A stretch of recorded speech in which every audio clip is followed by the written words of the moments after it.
Broadcasting from the business capital of the world, this is the Podcast Business News Network.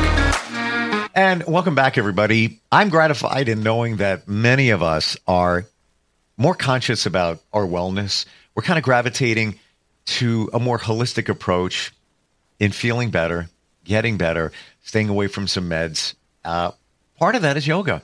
And of course, you've heard the word before. You might have some conceptions of what that is, maybe some misconceptions of what yoga is. Now let's go a layer deeper. SomaYoga. What exactly is that? We're going to talk with somebody today and learn all about this life-changing modality. That's amazing. And it can be done in studio, also live stream classes as well. And she's the woman that gets it done. Ann Blackburn is with us today. How you doing? Great. Thanks, Steve.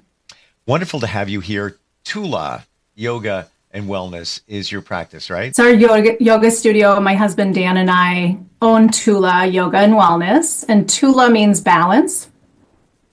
And know that. in yoga, in yoga and Ayurveda, which is the sister science to yoga, we're always working toward balance.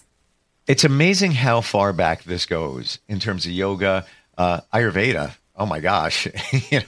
That lifestyle originated, I don't know, maybe thousands of years ago. I'm not even sure, but that also encompasses diet and so much more. But holistic living, why don't we define yoga first before we go to Soma Yoga?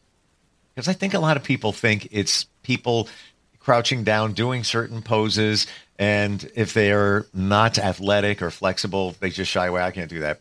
That's not for me. But it's not about the physical aspect. It's also about the mental aspect too, right? Right. So there's so many different forms of yoga, and yoga is thousands of years old. It comes from India, and it has come to the U.S. through various yogis, and they brought the practices here to share. And so it's very vast, but we like to think about the whole aspect of yoga. There's the physical. So there's the movement that we do, that I think that's probably what we know most, right? Mm-hmm. That's what we identify yoga with in the West. And so there's the movement, and that's really important. There's so many aspects of our body that need movement, and we get to use various techniques to support the body. Then there's the breath science, or the pranayama it's called, and the breathing techniques that help to regulate the nervous system. We use those for various things. We might do that to energize, or we might do it to calm. So there's the breath science. There's the philosophy, which is huge. That's a big part of how we live is through the yogic philosophy. There's non-harming and living truthfully, and there's just so many aspects of it that help to lessen our suffering. Really, that's the point of the philosophy and all these practices, is to be able to connect with ourselves, our true self, because we can certainly get very reactive and move away from our true self. And so it's really about connecting to ourself, being able to calm the mind, calm the nervous system, to be able to access different aspects of us that we don't get to if we're in that, reactive fight or flight, we call it, survival mode, which most people are in. And so it's easy to react and get into survival mode. So these are the techniques that help us come back to regulation and non-reactivity in connecting to we call it our wisdom self, because we have so much power within us that we get to tap into. Can you give us like a percentage, the mental, spiritual aspect versus the physical? Would you say the mental part of yoga is, wow, that's more like 60% versus 40, the physical? What do you think it would be? I think it depends on, everybody comes to yoga for different reasons. And so somebody might come to it, most people come to it through the physical aspect, and then they realize, wow, I actually can connect more with, I have all these other benefits that I wouldn't expect. And so then people get into more of the spiritual side of it.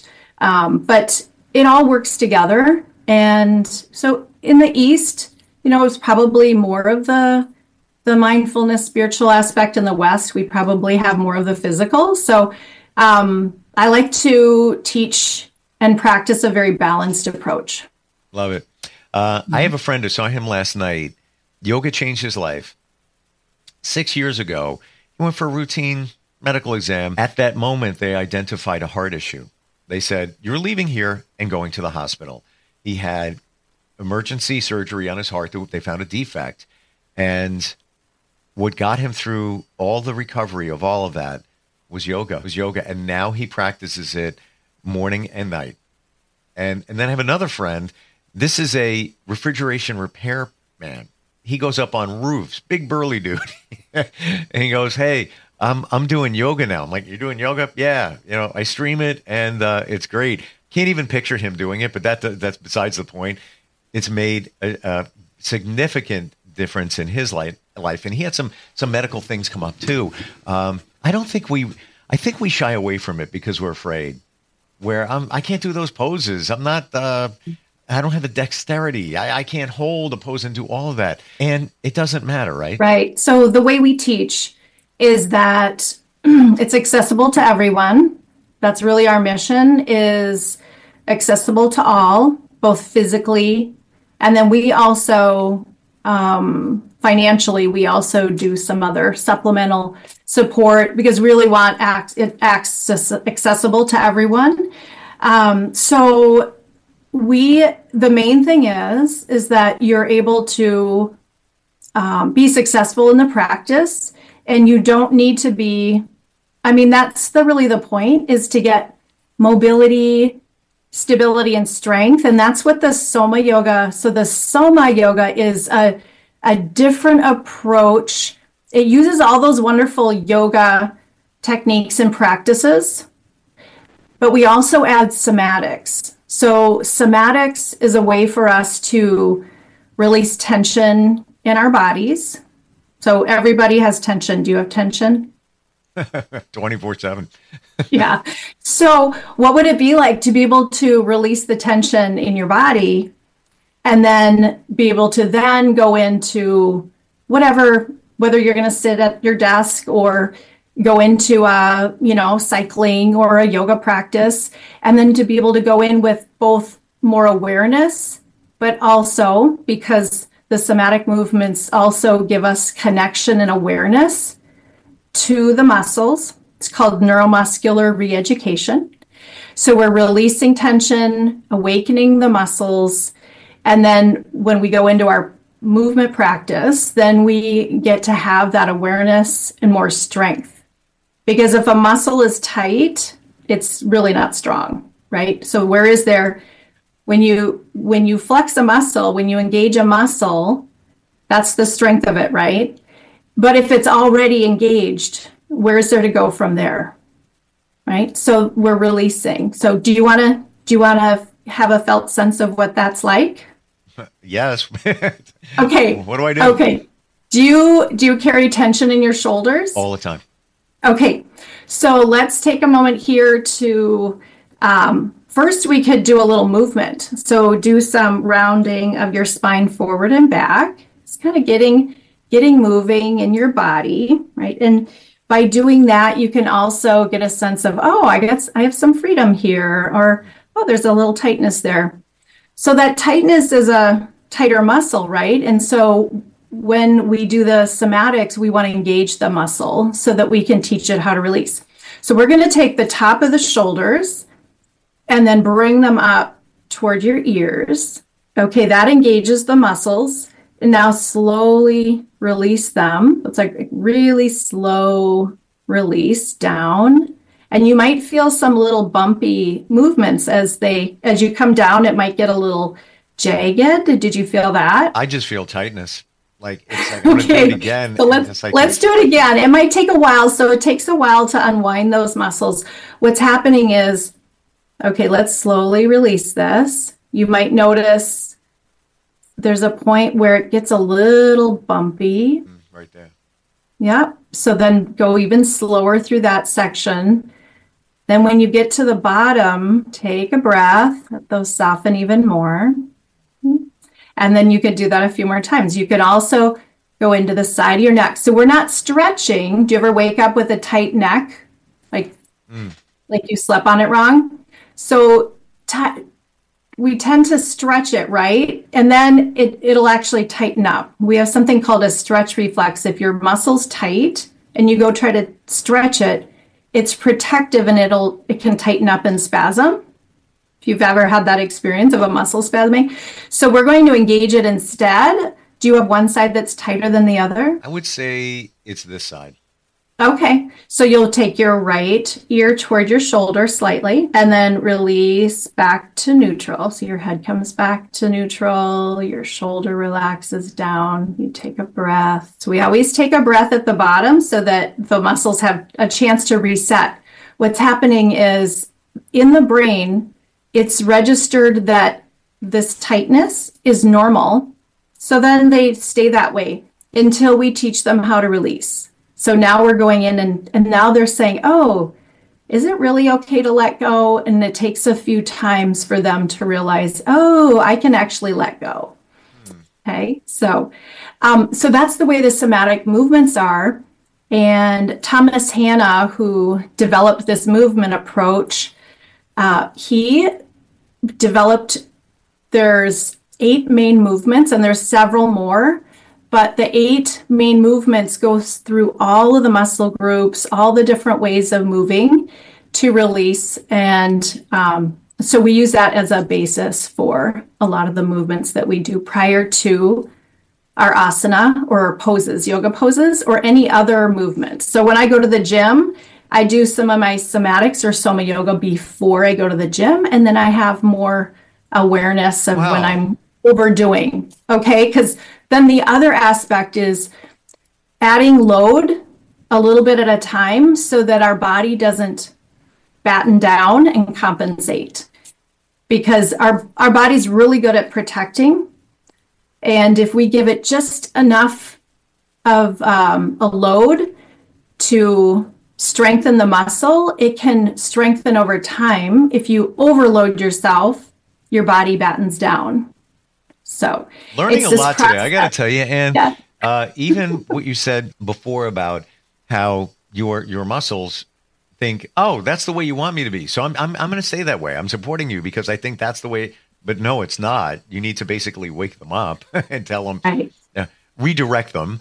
Right. I've often heard that if you're going to do a stretch, that you need to hold it for 30 seconds. For it to be impactful. Is that true? We tend to stretch, when we're stretching, we tend to have the muscle engaged as we're stretching. So it's active and lengthening versus just a cold stretch. Because, first of all, we try to release it first. Then we go into lengthening it, and it feels really different. So when you go into a stretch of a tight muscle, it's most likely going to tighten up. Or it could actually pull tendons and ligaments that connect to your joints. So if you overstretch, then the muscles can actually react, and there can be some instability for your joints. So what I'd say is if you can release the muscle first and then go into the length of it versus a big stretch. So when people are practicing with us, they don't feel the big stretch because the muscle is released. Okay. Wow. And before you go to the gym, you said that you do somatic yoga. How much time do you spend doing that? About 10 minutes. Okay. Yeah. And so once you've unwound all the various patterns that your body has accumulated over time, whether it's a injury you had or the way you sit or the way you sleep, it also lives in our nervous system. So when we're under stress, our body will actually either pull forward or pull back.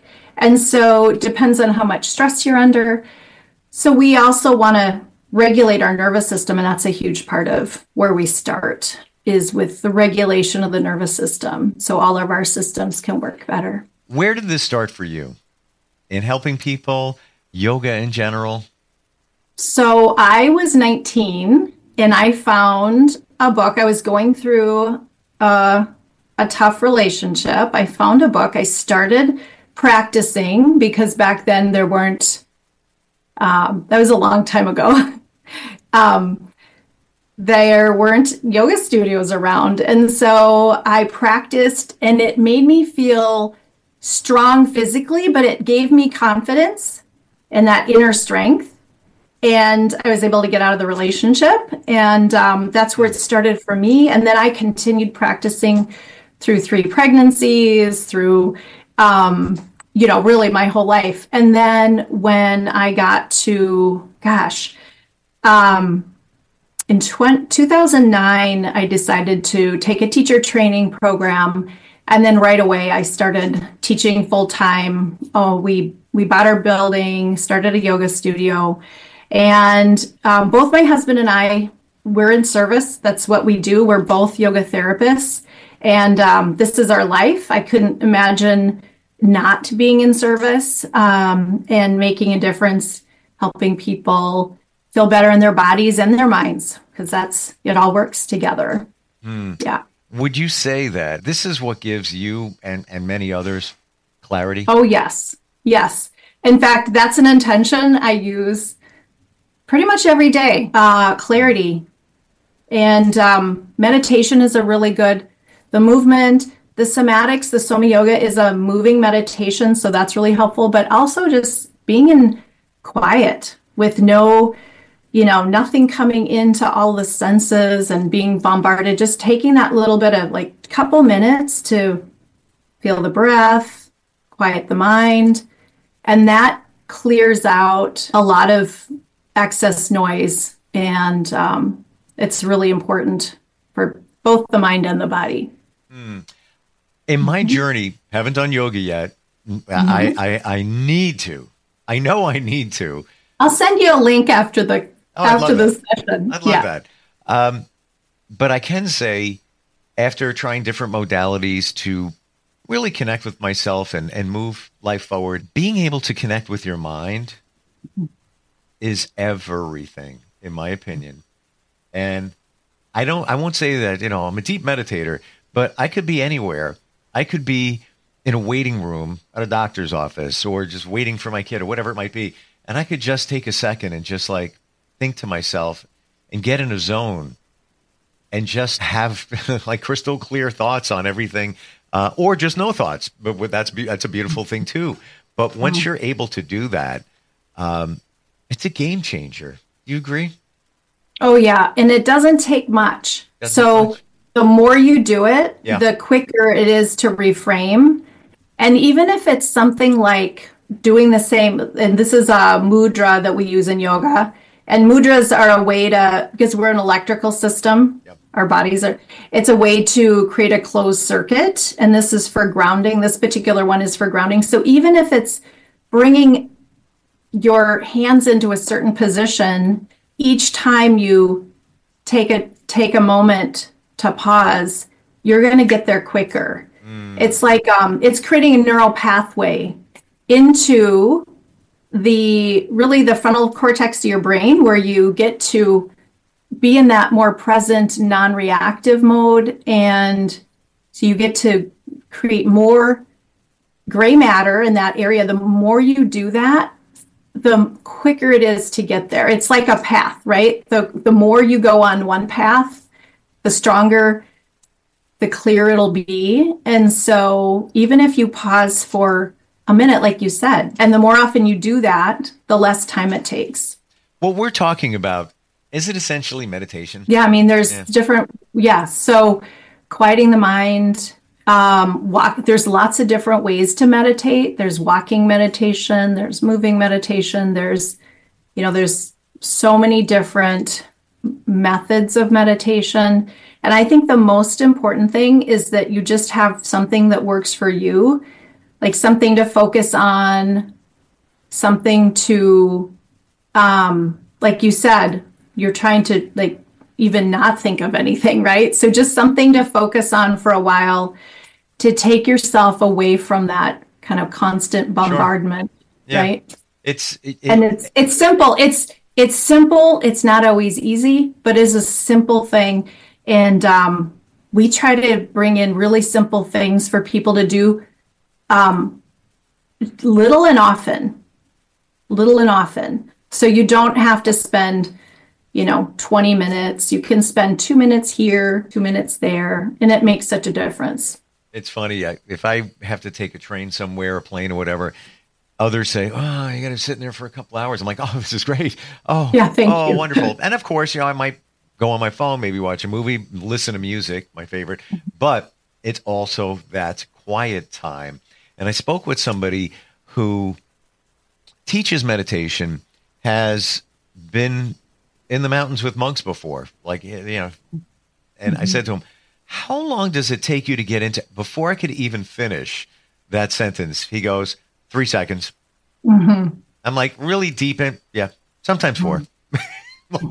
Because just like you said, you practice it, you get used to it, but it gives so much back to your life. Again, quieting all the craziness, but also I need to come up with an answer. I need a decision. Just getting that clarity. Amazing. And how does somebody connect with you if they have questions about SomaYoga, or maybe they want to do an online class, or if they're in the St. Paul area? How do they find you? My email is Ann, at Tula, which is Tula, yogawellness.com. And then I can always direct to the website, or our website is tulayogawellness.com. So that's another way. But to get to me directly, you can email me at ann@tulayogawellness.com. Beautiful. Once again, Tula means? Balance. That's etched in my brain. Super cool. Wonderful talking with you. So much info. You've inspired me, and I'm sure many others. Definitely got to start yoga. There's no reason why you shouldn't. We can all do it in different phases, whatever works for you. Thank you so much for being here today. Appreciate it. Thank you, Steve. It was great talking with you. Same. We'll be right back.